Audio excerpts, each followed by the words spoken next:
শুভ সকাল। হঠাৎই কালকে ভীষণ ইচ্ছে করছিল একটু সমুদ্রের কাছে যাই, কিন্তু কাছাকাছি সমুদ্র তো নাই, দীঘা নাই, পুরী, মন্দারমণি এইসব।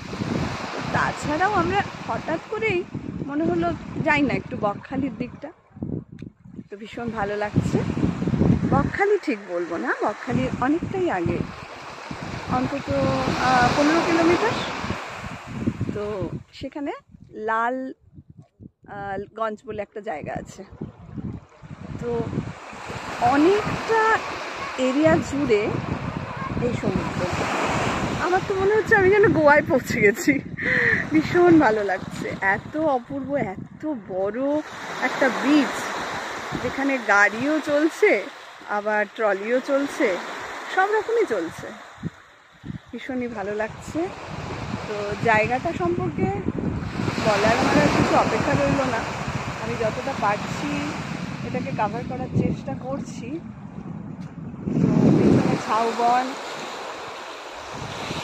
আর এখানে চলছে মাছ শুকনো, যে মাছ আমরা শুটকি মাছ বলি। খেতে মন্দ লাগে না, ভালো করে রান্না করলে বেশ ভালোই লাগে।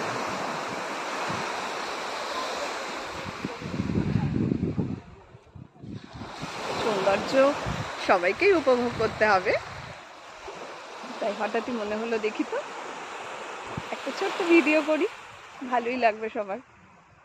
পরিবার নিয়ে হঠাৎ করে চলে এলাম। আমরা আছি ঘরে বাইরে রিট্রিট, সবে সবে তৈরি হয়েছে, জাস্ট 2 মাস হলো, একদম নতুন টেন্ট, খুব ভালো লাগছে।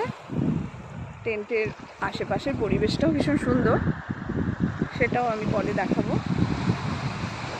আর সমুদ্র তো বলার কথাই নয়, আমি তবুও চেষ্টা করে যাচ্ছি সমস্তটা দেখানোর।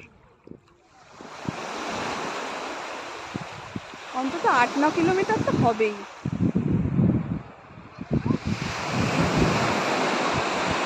এখন জোয়ার চলছে, তাই ভীষণ ভালো লাগছে।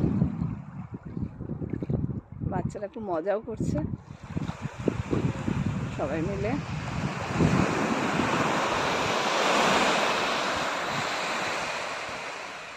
হঠাৎ একদিনের ছুটি পেয়ে, মানে সানডেটাই, স্যাটারডে চলে এসে সানডেটা খারাপ লাগবে না, বেশ ভালোই লাগছে। বাই, আবার দেখা হবে।